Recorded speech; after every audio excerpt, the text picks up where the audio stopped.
를 영구히 팔지 말 것은 토지는 다 내 것임이니라. 너희는 거류민이요 공부하는 자로서 나와 함께 있느니라.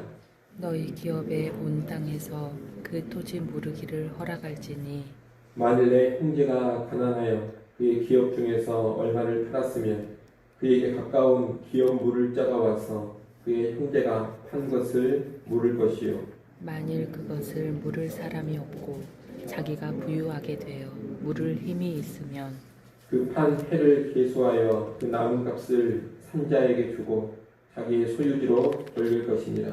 그러나 자기가 물을 힘이 없으면 그 판 것이 희년에 이르기까지 산자의 손에 있다가 희년에 이르러 돌아올지니 그것이 곧 그의 기업으로 돌아갈 것이니라. 성벽 있는 성 내 가옥을 팔았으면 판지 만 1년 안에는 물을 수 있나니 곧 그 기한 안에 물으려니와 1년 안에 무르지 못하면 그 성 안의 가옥은 산자의 소유로 확정되어 대대로 영구히 그에게 속하고 희년내라도 돌려보내지 아니할 것이니라. 그러나 성벽이 둘리지 아니한 촌락의 가옥은 나라의 전토와 같이 물러주기도 할 것이요 희년에 돌려보내기도 할 것이니라. 레이 족속의 성읍 곧 그들의 소유의 성읍의 가옥은 레이 사람이 언제든지 물을 수 있으나 만일 레위 사람이 무르지 아니하면 그의 소유 성읍의 판 가옥은 희년에 돌려보낼지니 이는 레위 사람의 성읍의 가옥은 이스라엘 자손 중에서 받은 그들의 기업이 됨이니라. 그러나 그들의 성읍 주위에 있는 들판은 그들의 영원한 소유지이니 팔지 못한지니라. 아멘. 오늘 우리가 읽은 본문은 희년에 토지와 주택 무르는 법을 알려줍니다. 이스라엘 백성들은 노예 생활을 하던 애굽을 나와 가나안 땅에 들어갔을 때 각 지파, 각 집안별로 토지를 분배받았습니다. 이 분배받은 토지를 기업이라고 합니다. 이스라엘 백성은 가나안 땅에서 생활을 시작할 때 각 집안이 자기 기업, 다시 말하면 자기 토지를 가지고서 시작을 한 겁니다. 한마디로 이스라엘 백성은 종의 신분 없이 모두가 다 토지를 가지고 있는 자유인으로 가나안 생활을 시작한 겁니다. 그런데 살다 보면 경제적으로 힘들어져서 기업으로 받은 이 토지를 팔게 되는 경우가 있습니다. 이 토지를 팔 경우에는 한 사람의 형제나 가까운 친척이 그 토지를 무르도록 되어 있습니다. 팔린 토지를 다시 사서 원 주인에게 돌려주는 겁니다. 또는 토지를 판 사람이 후에 경제적으로 다시 회복이 된다면 그 토지를 되사올 수도 있습니다. 하지만 자신이 경제적인 여건이 되지 않고 팔린 토지를 대신 물러줄 형제나 친척도 없다면 희년이 될 때까지 기다려야 합니다. 그러다가 희년이 되면 값없이 그 토지를 원래의 주인에게 돌려주는 겁니다. 토지만 그런 것이 아니라 부동산에 해당되는 주택도 그럽니다. 성벽 안에 있는 주택은 팔릴 경우 1년 안에 물을 수가 있습니다. 하지만 1년이 지나면 산 사람이 영구히 소유권을 갖게 됩니다. 그러나 성벽 밖에 있는 주택은 언제든지 물을 수가 있고 무르지 않는 경우 희년이 되면 원래의 주인에게 돌려줘야 합니다. 성벽 안과 성 밖을 구별하는 이유는 성벽 안의 주택은 개발로 인해 흘리는 경우가 많았고 또 농사와 직접 상관이 없는 그런 주택, 다시 말하면 생존에 필수적이지 않은 주택이었기 때문입니다. 그에 비해 성벽 밖의 주택은 흘리는 경우가 거의 없고 농사와 직접적인 연관이 있는 생존에 필수적인 주택이기에 그렇습니다. 아울러 레위인의 주택은 성벽 안팎에 제약 없이 언제든지 물을 수가 있고 희년이 되면 돌려줘야 합니다. 그리고 레위인에게 주어진 토지는 사고 파는 일 자체가 금지되어 있습니다. 하나님을 예배하고 섬기는 매개체 역할을 하는 레위인을 특별하게 보호해주는 법이라고 말할 수가 있겠습니다. 이러한 토지와 주택에 관한 희년의 법은 우리에게 다음 세 가지를 가르쳐 줍니다. 첫째, 부의 편중과 부의 계승을 하나님께서 금하신다는 겁니다. 희년은 이스라엘 백성으로 하여금 50년마다 모든 토지의 소유권이 처음 가나안 땅에 들어갔을 때의 상태로 회복을 시키는 겁니다. 따라서 희년법대로 한다면 이스라엘 안에는 땅 부자가 존재할 수가 없습니다. 아무리 많은 땅을 사서 잠깐 동안 땅 부자가 되었다 하더라도 50년째가 되면 원래의 주인에게 값없이 돌려줘야 하기 때문입니다. 엄청난 땅 부자였다 하더라도 다시 처음 소유했던 자기 땅만 가진 사람으로 희년이 되면 돌아가는 겁니다. 아울러 자기의 땅을 다 팔아버린 집안, 그래서 토지 자체가 하나도 없는 집안은 50년째인 희년이 되면 다시 자기 땅을 갖게 됩니다.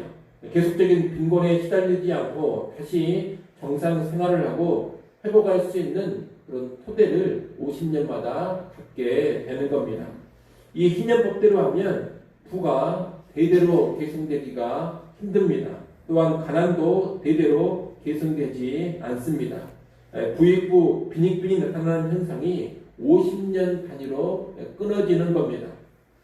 어떤 사람들은 이것을 보면서 부자가 된 사람이 억울하다 이렇게 생각할 수도 있습니다. 하지만 조금도 억울할 것이 없습니다. 왜 그렇습니까? 가나안 땅은 본래 그 사람의 소유가 아니기 때문입니다. 23절 말씀을 한번 보십시오.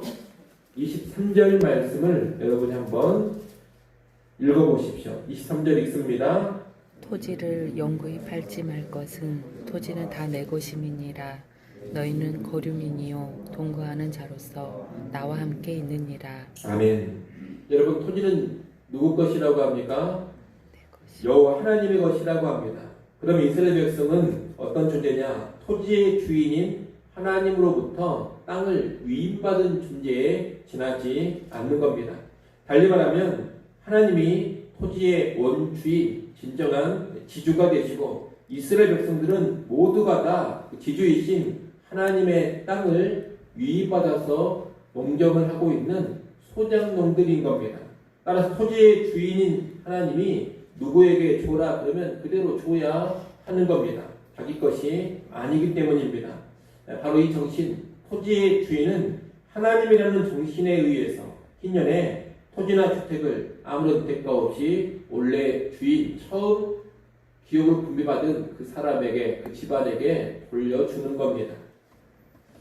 이 희년의 정신은 오늘 우리에게도 시사하는 바가 큽니다. 우리가 오늘 본문의 희년과 같은 그런 똑같은 제도를 유지할 것은 아니지만 희년의 정신이 무엇인지는 분명히 기억을 해야 합니다.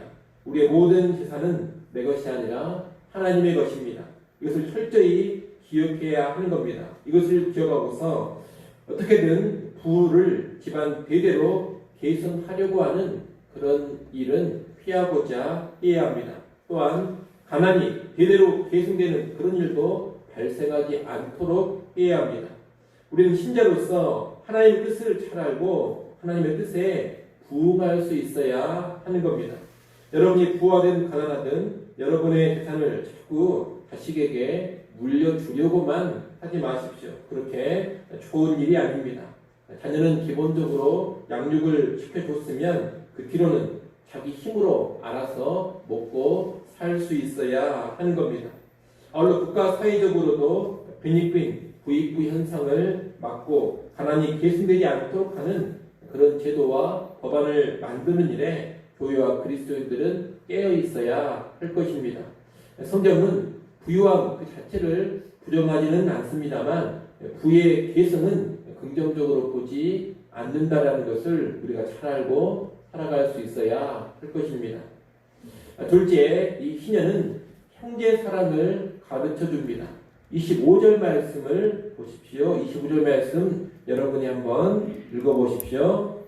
만일 내 형제가 가난하여 그의 기업 중에서 얼마를 팔았으면 그에게 가까운 기업 물을 자가 와서 그의 형제가 판 것을 물을 것이요.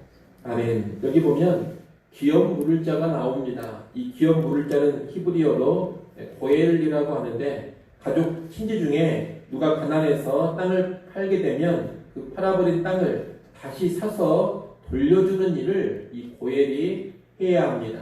그런 책임이 고엘에게 있는 겁니다. 기업 물을 자는 일단 이촌지간인 형제이고, 형제 중에 고엘이 없으면 삼촌으로, 삼촌 중에도 없으면 사촌으로 이런 고엘의 책임이 넘어갑니다.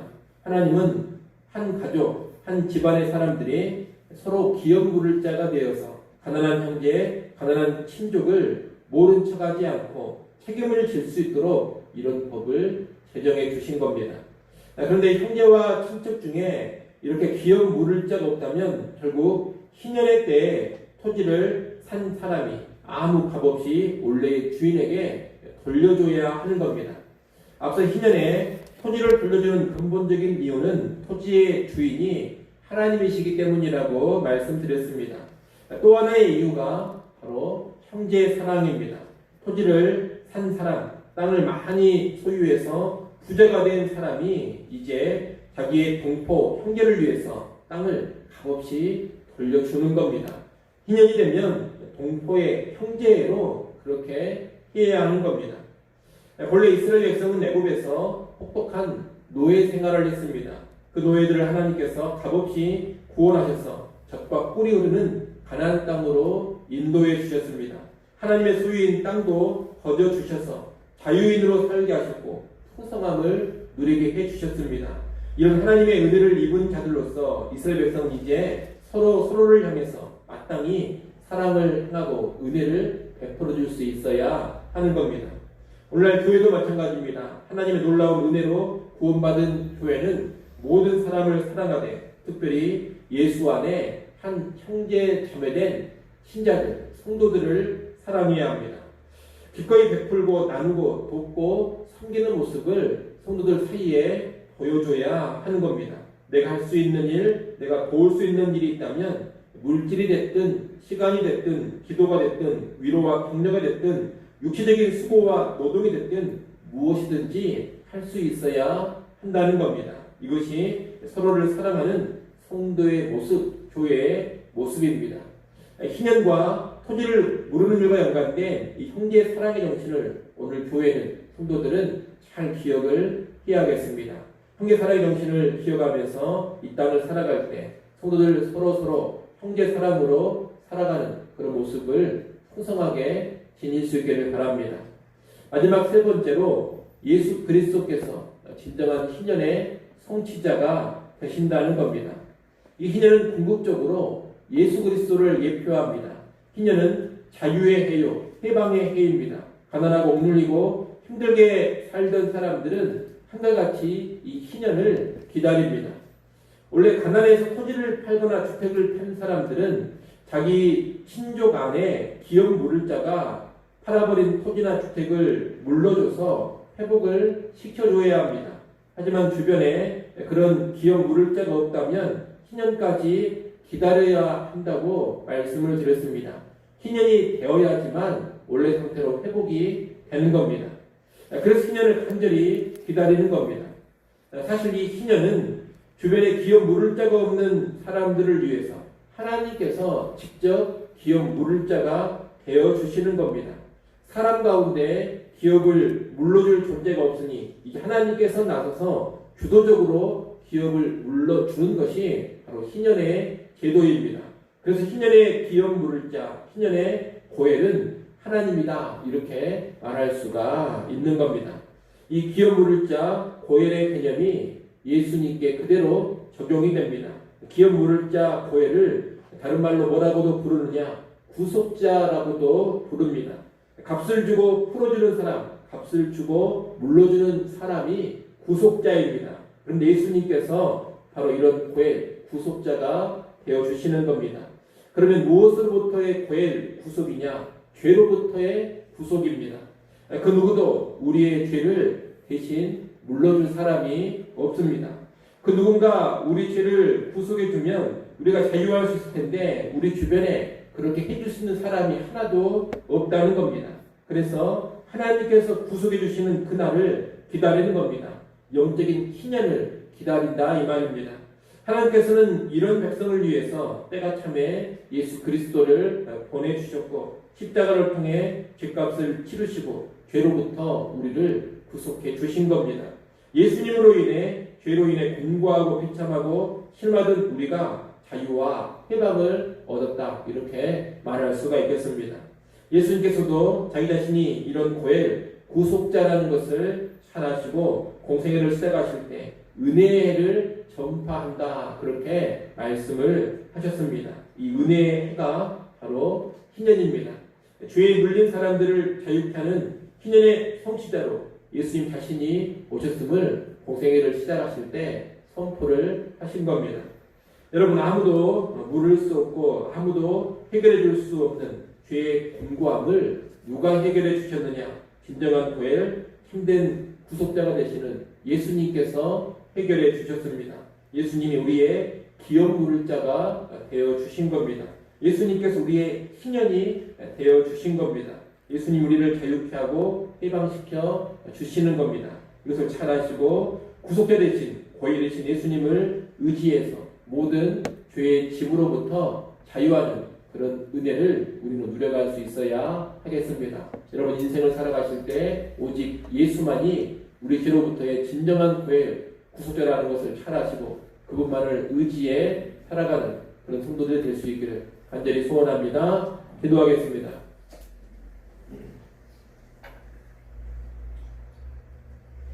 아버지 하나님, 희년에 이런 규례들을 통하여서 빈익빈 부익부를 막는 것이 하나님의 뜻이라는 것을 잘 깨닫게 하여 주시옵소서. 또한 형제 사랑을 실천하는 것이 하나님의 뜻이라는 것도 잘 깨닫게 하여 주옵소서. 이 땅을 살아갈 때 성도들 서로를 뜨겁게 사랑하며 살아가게 하시고, 또한 사회를 바라볼 때에도 빈익빈 부익부를 막아서는 일에 적극적으로 동참하는 주의 백성들이 되게 하여 주옵소서. 무엇보다 이 희년이 예수 그리스도를 예표한다라는 것을 잘 깨닫게 하셔서 우리의 진정한 희년이 되시고 참된 고엘 구속자가 되시는 예수만을 철저하게 의지하며 살아가게 하여 주시옵소서.